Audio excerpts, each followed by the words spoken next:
നഗരത്തിന്റെ തിരക്കേറിയ ഒരു റോട്ടിൽ ആളുകളുടെ കണ്ണിൽ ആദ്യം പതിക്കുന്നത് വലിയ വിസ്മയകരമായ ഒരു ഹോട്ടലിലാണ്. അമ്മരുചി. ആ ഹോട്ടലിന്റെ വാതിക്കലെത്തുമ്പോൾ തന്നെ സുഗന്ധം നിറഞ്ഞ് കാറ്റ് വീശി വരുന്നുണ്ട്. ഗ്രില്ലിൽ പൊരിയുന്ന മീൻ, ചുട്ട കോഴി, പുതുതായി വേവിച്ച പരിപ്പിന്റെ മണങ്ങൾ. അകത്തു കടന്നാൽ മറ്റൊരു ലോകം. വിലപിടിപ്പുള്ള മരക്കസേരകൾ, വിദേശ ഹോട്ടലുകളെ പോലും പിന്നിലാക്കുന്ന രീതിയിലുള്ള അലങ്കാരം.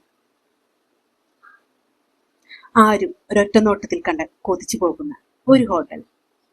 ഈ സാമ്രാജ്യത്തിന്റെ ഉടമയാണ് രാജേന്ദ്രൻ നായർ. 30-ലേറെ വയസ്സ്.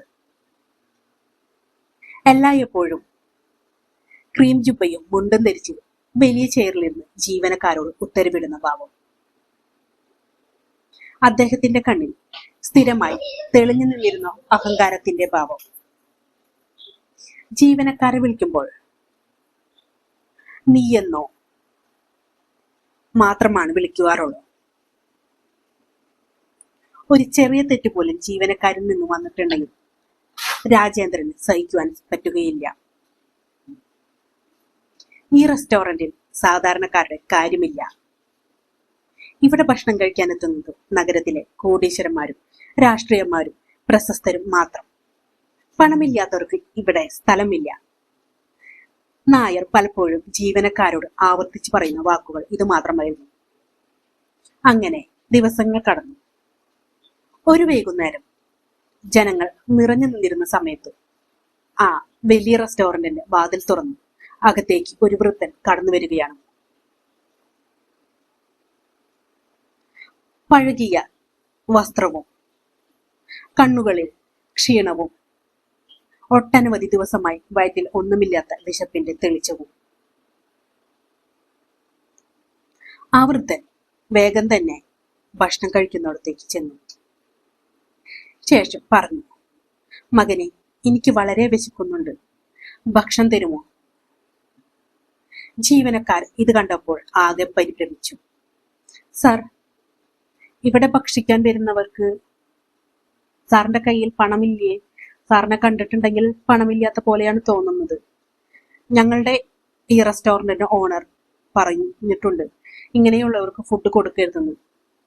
സാർ, ദയവ് ചെയ്ത് ഞങ്ങളെ ബുദ്ധിമുട്ടിക്കരുത്. ഇത് കേട്ട് വൃദ്ധൻ ഇടയിൽ പറഞ്ഞു, എന്റെ കയ്യിൽ ഇപ്പോൾ പണമില്ല, പക്ഷെ എന്റെ വയറ് വിശന്നിട്ട് വയ്യ. എനിക്ക് കുറച്ച് ഭക്ഷണം തരുമോ? എന്റെ കയ്യിൽ പണം കിട്ടുമ്പോൾ നിങ്ങളുടെ കയ്യിൽ ഞാൻ എന്തായാലും കൊണ്ടുതരാം. വൃദ്ധന്റെ ഈ വാക്കുകൾ കേട്ട് ജീവനക്കാർ പേടിച്ച് പിന്നോട്ട് നോക്കി. മുതലാളി നായർ വലിയ കസേരയിൽ നിന്ന് എഴുന്നേറ്റ് വന്നു. ശേഷം വൃദ്ധനെ തല മുതൽ കാൽ വരെ ഒരൊറ്റ നോട്ടം നോക്കി. ശേഷം പരിഹസിച്ചുകൊണ്ട് തന്നെ പറഞ്ഞു, പണമില്ലാത്ത ഭക്ഷണം? ഇത് വലിയൊരു റെസ്റ്റോറന്റ് ആണ്, അതല്ലാണ്ട് പാവപ്പെട്ടവർക്കുള്ള കഞ്ഞിക്കടയല്ല. പണമില്ലെങ്കിൽ ഇവിടെ നിന്ന് ഞങ്ങൾ എങ്ങനെയാണ് നിങ്ങൾക്ക് ഭക്ഷണം തരുന്നത്? ഇപ്പോൾ തന്നെ ഇവിടെ നിന്ന് പുറത്തേക്ക് പോകണം. വലിയ വലിയ ആൾക്കാരും മറ്റും ആണ് ഇവിടെ ഭക്ഷണം കഴിക്കാൻ വരുന്നത്. നിങ്ങളുടെ വേഷം കണ്ടാൽ തന്നെ ഇവിടെയുള്ളവർ ഇറങ്ങിപ്പോകും. ആർക്കും ഇവിടെ നിന്ന് ഭക്ഷണം കഴിക്കുവാൻ പോലും തോന്നുകയില്ല. അതുമാത്രമല്ല, ഇവിടെ വെറുതെ ഒന്നും ആർക്കും കൊടുക്കുകയില്ല. നിങ്ങൾ ഇപ്പോൾ തന്നെ ഇവിടെ നിന്ന് ഇറങ്ങണം. നായരുടെ ഈ വാക്കുകൾ കേട്ട് ആ വൃദ്ധന്റെ കണ്ണുകളിൽ നിന്ന് കണ്ണുനീർ നിറഞ്ഞു. ആ വൃദ്ധൻ വിങ്ങി പൊട്ടിക്കൊണ്ട് പറഞ്ഞു, മകനെ, വിശക്കുന്ന ഒരാളെ അങ്ങനെ നിരസിക്കരുത്. ഒരു നേരത്തെ ഭക്ഷണം എനിക്ക് തന്നിട്ടുണ്ടെങ്കിൽ ദൈവം നല്ലത് മാത്രം വരുത്തുകയുള്ളൂ. എന്നാൽ ഇത് കേട്ട നായർ ചിരിച്ചു. ദൈവം ഇവിടെ നോക്കുന്നത് പണം മാത്രമാണ്. പണമില്ലാത്തവർക്ക് ഇവിടെ ഭക്ഷണം കിട്ടില്ല. ഇപ്പോൾ തന്നെ പുറത്തേക്ക് പോകൂ. ജീവനക്കാരോടും നായർ കൽപ്പിച്ചു, ഈ വൃദ്ധനെ ഇപ്പോൾ തന്നെ ഇവിടെ നിന്ന് പുറത്താക്കൂ. നായരുടെ വാക്ക് കേട്ട് ജീവനക്കാർ വൃദ്ധനെ പിടിച്ച് പുറത്താക്കി വാതിലടച്ചു. ആ വൃദ്ധന്റെ ദുർബലമായ നടപ്പ്, വിശപ്പിന്റെ നിലവിളി ആരും ശ്രദ്ധിച്ചില്ല. എന്നാൽ അടുത്ത ദിവസം അമ്മരുചി റെസ്റ്റോറന്റ് മുൻകാലത്തേക്കാൾ കൂടുതൽ തിരക്കോടെ കാരണം നഗരസഭാ ചെയർമാൻ തന്നെ ഇന്ന് അവിടെ ഭക്ഷണം കഴിക്കാൻ വരുന്നു. ജീവനക്കാർ ഉത്സാഹത്തോടെ ഒരുക്കങ്ങൾ ചെയ്തു തുടങ്ങി. വലിയ സദ്യ, പല വിധത്തിലുള്ള വിഭവങ്ങൾ, പുഷ്പങ്ങളാൽ അലങ്കരിച്ച മേശകൾ. മുതലാളി നായർ പുതിയ വെളുത്ത മുണ്ടും തിളങ്ങുന്ന ചുപ്പയും ധരിച്ച് അഭിമാനത്തോടെ ചുറ്റി നടന്നു. ഇന്ന് നഗരത്തിലെ പ്രമുഖർ എല്ലാവരും വരും. ഇതോടെ അമ്മരുചി ലോകത്തിൽ മൊത്തം ഉയരും. നാളെ മുതൽ ബുക്ക് ചെയ്യാതെ ഒരാൾക്ക് പോലും ഭക്ഷണം കൊടുക്കരുത് ഇവിടെ നിന്നു, നായർ ആത്മവിശ്വാസത്തോടു കൂടി പറഞ്ഞു. അങ്ങനെ മേയർ വരുന്ന സമയമായി. നായറും ബാക്കി റെസ്റ്റോറന്റിലെ ജീവനക്കാരുമെല്ലാം മേയറെ സ്വീകരിക്കുവാൻ പുറത്തു നിന്നു. അങ്ങനെ മേയർ വന്നു. എല്ലാവരും അദ്ദേഹത്തെ വണങ്ങി. പക്ഷെ ഇതേ സമയം നായറിന്റെ മുഖം ആകെ ഞെട്ടലോടെ നിന്നുപോയി. കാരണം ആ ചെയർമാൻ തന്നെയായിരുന്നു ഇന്നലെ പുറത്താക്കി കളഞ്ഞ ആ വൃദ്ധൻ.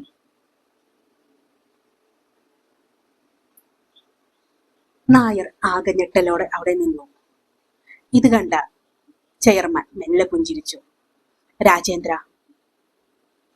ഇന്നലെ ഇവിടെ വന്ന ഒരാൾ വിശന്ന വയറോടെ ഭക്ഷണം ചോദിച്ചു. പക്ഷെ പണമില്ലാത്തതിനാൽ നിങ്ങൾ അവനെ പുറത്താക്കി.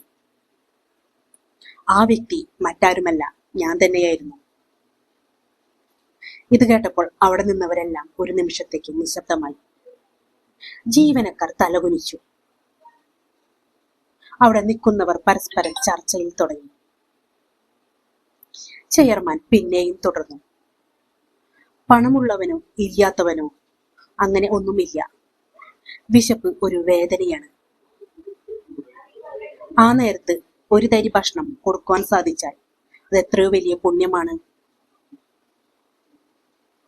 എന്നാൽ നീ ഭക്ഷണം വിറ്റ് സമ്പാദിക്കുന്നു, പക്ഷേ മനുഷ്യത്വം തോറ്റുപോകുന്നു. നിന്റെ റെസ്റ്റോറന്റിൽ ഇനി ആരും തന്നെ ഭക്ഷണം കഴിക്കുന്നില്ല. ചെയർമാന്റെ ഈ വാക്കുകൾ കേട്ടപ്പോൾ നായർ ഒരു നിമിഷം ഒന്ന് നടുങ്ങി. പിന്നീട് പറഞ്ഞു, സാർ ക്ഷമിക്കണം, ഞാൻ അറിഞ്ഞില്ല. സാർ, എനിക്കിപ്പോൾ എൻ്റെ തെറ്റ് മനസ്സിലായി. സാർ ഒരു ചെയർമാനാണെന്ന് ഞാൻ അപ്പോൾ മനസ്സിലാക്കിയില്ല. ഇത് കേട്ട ചെയർമാൻ ഉറക്കെ പറഞ്ഞു, ഞാൻ ചെയർമാനാന്ന് മനസ്സിലാക്കിയിട്ടുണ്ടെങ്കിൽ മാത്രമാണോ നിങ്ങൾ എനിക്ക് ഭക്ഷണം തരികയുള്ളോ? വിശന്ന് ഏതൊരാൾ വന്നാലും അവന് ഭക്ഷണം കൊണ്ടു നൽകുന്നത് മനുഷ്യത്വ ധർമ്മം തന്നെയാണ്. ആര് വിശന്ന് വന്നാലും ഒരു നേരത്തെ ഭക്ഷണം കൊടുക്കുന്നവൻ ദൈവത്തിന് തുല്യമായിരിക്കും. ചെയർമാന്റെ ഈ വാക്കുകൾ കേട്ടപ്പോൾ ഒന്നും മിണ്ടാതെ തന്നെ നായർ അവിടെ തല കുനിച്ചുകൊണ്ട് നിന്നു. എന്നാൽ ഈ വാർത്ത പത്രങ്ങളിലും ടിവികളിലും പരന്നു. അമ്മരുചി റെസ്റ്റോറന്റ്, ബിഷപ്പിന് നിരസിച്ച റെസ്റ്റോറന്റ് എന്ന തലക്കെട്ടുകൾ.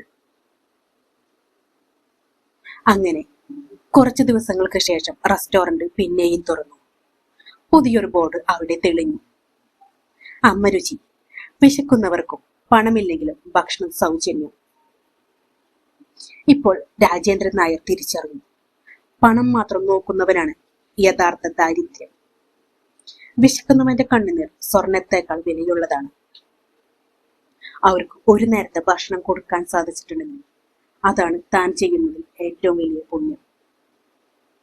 പണത്തിനേക്കാളും വലുതാണ് മനുഷ്യത്വമെന്ന് അദ്ദേഹം തിരിച്ചറിഞ്ഞു. ഇപ്പോൾ അദ്ദേഹം അവിടെയുള്ള ജീവനക്കാരോടും അതുപോലെ തന്നെ അവിടെ ഭക്ഷണം കഴിക്കാൻ വരുന്നവരോടും നല്ല രീതിയിൽ പെരുമാറുന്നുണ്ട്. പാവപ്പെട്ടവരെന്നോ പണക്കാരെന്നോ വേർതിരിവില്ലാതെയാണ് അദ്ദേഹം ഇപ്പോൾ ആ റെസ്റ്റോറന്റുകൾ നടത്തിക്കൊണ്ടു പോകുന്നത്. വിശന്ന് വന്ന് ആര് വന്നാലും അദ്ദേഹം അവർക്ക് വയറ് നിറച്ച് ഇപ്പോൾ ഭക്ഷണം കൊടുക്കും. അദ്ദേഹത്തിന് ഇപ്പോൾ അദ്ദേഹത്തിന്റെ തെറ്റ് തിരിച്ചറിഞ്ഞു.